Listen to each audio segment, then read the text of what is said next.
I've been practicing how to say it for the last week. So now it is officially time for the Elimination Chamber pay-per-view, Kev style.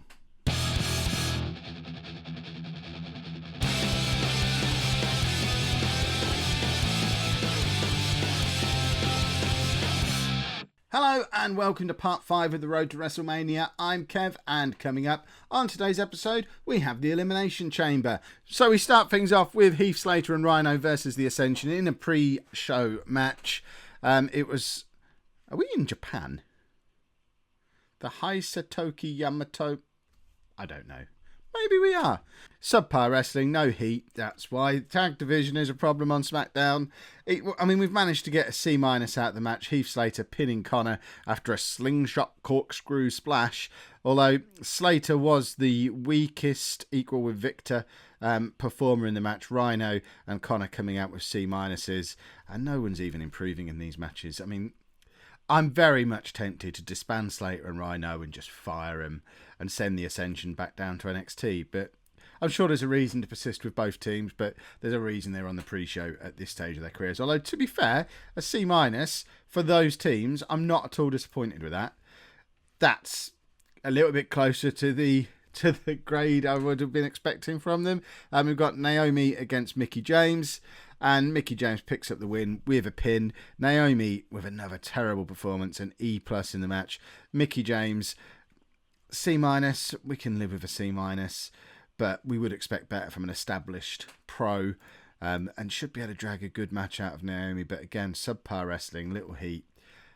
Glad it's on the pre-show. So now we get into the main show itself, and we start things off with Baron Corbin versus Apollo Crews. Obviously both doing something a little bit different to what they did in the real Elimination Chamber, which now I've seen how Elimination Chamber turned out, I'm more comfortable with Baron Corbin being in the chamber. I wasn't up for it, which is why I didn't put him in there in my version of things, but I really like what they're doing between him and Dean Ambrose. It sets things up, hopefully, for Corbin taking the Intercontinental title off of Ambrose, letting Ambrose get back involved in the main event, and bringing the Intercontinental title back down to the mid-card where it's supposed to be, and let Corbin hold it for absolutely ages, the way The Miz did. But who knows if that's the plan? That's where I'd go from there. But obviously things aren't working that way in Kevland, but we do have Apollo Crews defeating Baron Corbin with a pin after a spin-out powerbomb. He was the better in-ring performer with a C against Corbin's D+. We get a C overall for the match, and we are actively working towards getting the Intercontinental title on Apollo Crews at some point. He is very much a wrestler that I want to be pushing. I think he's got good in-ring talent for someone as early as he is in his career. And there's potential there. So we want him to be winning matches. And a big win on pay-per-view against a guy like Baron Corbin is a pretty good place to start. Certainly a more effective use of his time than what went on in real life. And we move on into the next segment. And the next segment is Triple H and Daniel Bryan, because why not have Daniel Bryan involved? He's still employed. We may as well have him out there as well. But Triple H and Daniel Bryan are out and announcing to the crowd that there's going to be some changes to the brand split over the course of the next few weeks. Specifically, we're going to be moving some of the titles around and consolidating some of the titles down. So we are going to be on Raw. We're going to have the Universal title. We're going to have the US title. We're going to have the Cruiserweight title.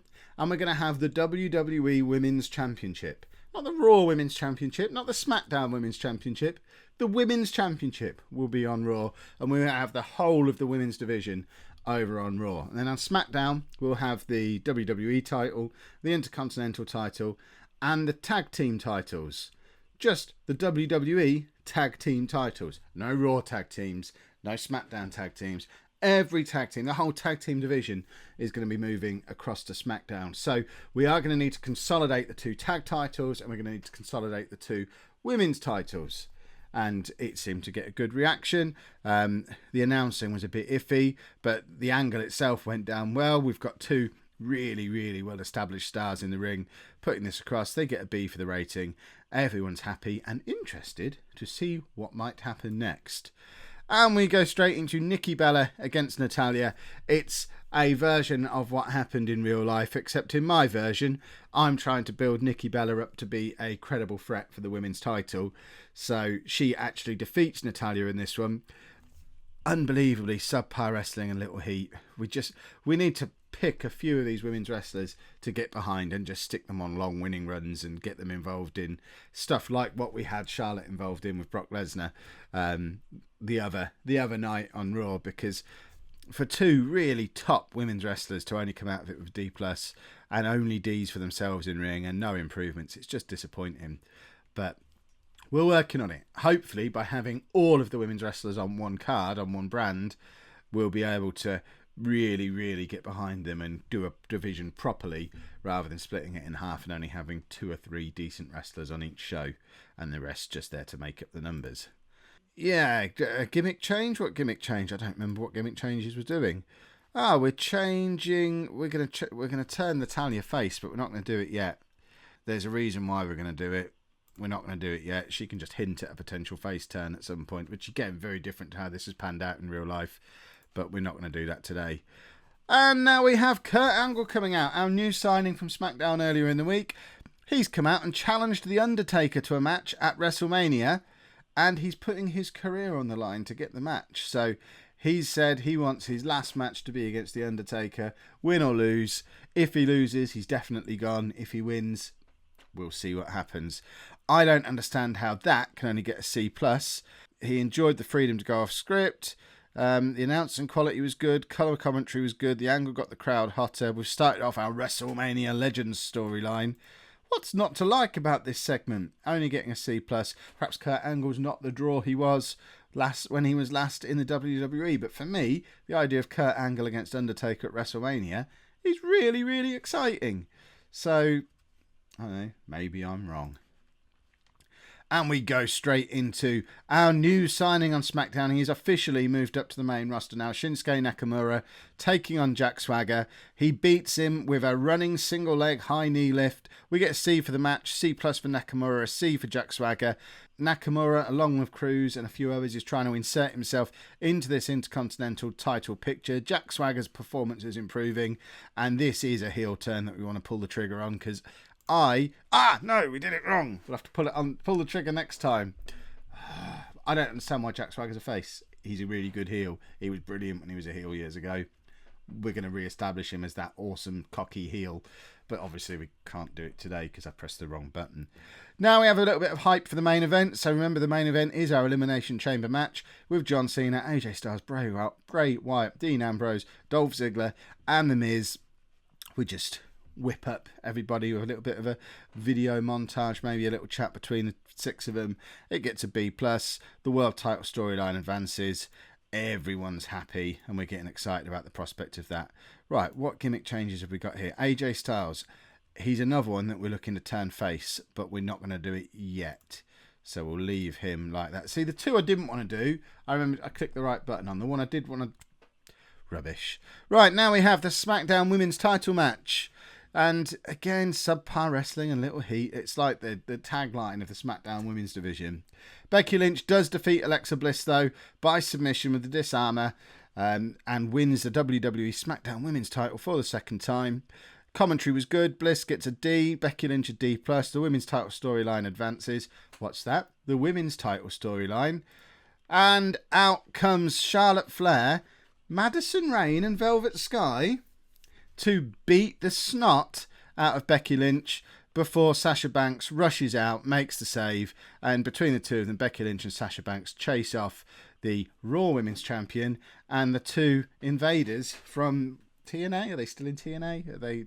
I don't know. They were last time I watched TNA. And they've turned up and seemingly aligned themselves with Charlotte. Interesting. So we get a debut of Madison Rayne with her perfect body gimmick, which got a very good initial rating. Velvet Sky debuts the same gimmick. That has a great rating. So the 2 of them, their gimmicks, spot on. And Madison Rayne underperformed slightly. We can let her off for that one. If she's aligning herself with Charlotte, well, if the 2 of them are aligning themselves with Charlotte, they're obviously not going to be the stars of all this. So we don't need them to be massively super duper performers. Charlotte is still the star. Setting ourselves up for the obviously inevitable unification title match between new SmackDown champion Becky Lynch and current Raw champion Charlotte Flair. And Sasha is going to make sure things go down the middle and work the way they're supposed to. Only getting a D on that segment because we're still building up the women's division, etc., etc. And we've got a few new faces in there as well. And they're not the only new faces in the Raw women's division. And you'll see a few more new faces maybe in tomorrow night's episode of Raw. And now we move into what for me was an excellent match from Elimination Chamber in real life. We did the same thing because storyline wise, you just had to. Randy Orton versus Luke Harper. Orton defeats Harper with an RKO after a long 24-minute match. Orton gets a B+, Harper another really solid rating of a C. The crowd are buzzing. The match itself gets a B-. There's nothing to criticise there. The two of them put on a great match just like they did in real life. And then we have the Usos versus American Alpha for the SmackDown Tag Team titles. Decent wrestling, but not much heat because of these two, presumably. The Usos did defeat American Alpha with Jey Uso pinning Chad Gable after a double super kick. The Usos win the SmackDown titles. Everyone getting C's. The match itself gets a C+. Apparently, Jey Uso and Jimmy Uso have good chemistry when teaming together. Who'd have thought? And we also kick off our WWE Tag Team titles storyline. And out come the New Day to announce themselves as potential challengers for the Usos as part of unifying the titles. Now, obviously, the New Day aren't the champions on Raw. The club are the champions. But the New Day, they're our biggest tag team that we've got.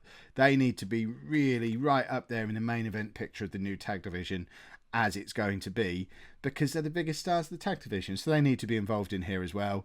And we'll see where things go. Obviously, the club need to be involved in this as well. At the moment, the unification match will have to be the club against the Usos, but New Day very much want to be involved as well. And I imagine American Alpha are going to have some things to say about that, because they've got a rematch that they're owed as well. So things hotting up in both the new women's division and the new tag division.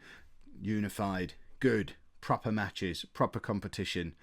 And then we move into the Elimination Chamber itself.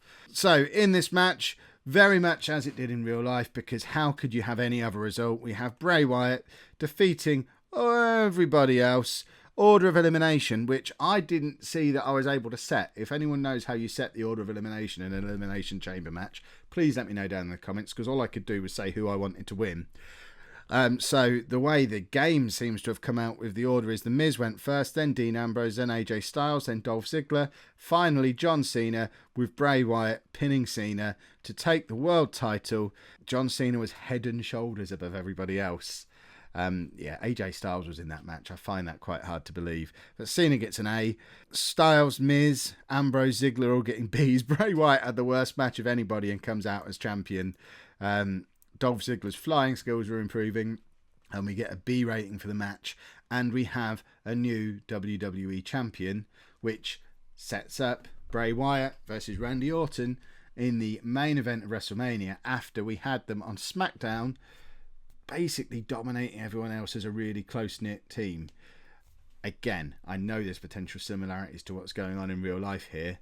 I wonder how it will be different in Kevland. Let me know down in the comments how you would then play out the Bray Wyatt versus Randy Orton thing. Was it the right decision to put the title on Wyatt? I'd already decided I was doing that before we saw it happen in real life. I think everyone kind of knew that was going to happen. It seemed to be the obvious thing to set up. But where would you take it from here? What would your WrestleMania main event be? Would you look to move either the title on or the main event shot on? What would you do with the new women's division? What would you do with the new tag division? Lots of potential exciting new stuff coming out of this. And some of it will be resolved in the very next episode when we go straight into Raw, straight into the new women's championship division. We're going to have some new faces show up in the new combined cruiserweight division. And we'll be saying goodbye to the tag teams because they're all going to be moving across to SmackDown in the very, very near future. Let's see what we got on our overall show. No, we're still not going to turn AJ Styles, which presumably is what you're asking me. So we get a C+ overall, which to me, I think that's a little bit disappointing. We got a B in our main event. We got a B in our next best match. So why is that only a C+ overall? Do I not understand how this game works properly? Who knows? General feeling is we don't have enough interesting storylines going on. I guess I can see that. We closed off a couple of previous storylines and opened up some new ones today. I think they're going to be really good ones. We'll have to see how they work out. We lost popularity in 18 regions, but let's do our little end of show speech. So John Cena was head and shoulders above everyone else in the main event. So we need to point him out as a good example. Or do we... No, let's praise him for a great performance. Who else did well? Luke Harper, I think, needs some encouragement because he has been excellent, but both today and on SmackDown. And who else shall we give a little speech to? Bray Wyatt. Let's congratulate him on finally getting his due. So we want to... should we even criticise him? He didn't do very well. No, let's give him encouragement and point Luke Harper out as a good example. And let's see how that goes down. Cena's pleased, Harper's pleased, Wyatt's pleased, everyone's happy, and we roll on into Raw. If you've enjoyed that, please make sure you pop a like on there for me, subscribe to the channel if you'd like to see more, and thank you very much for watching.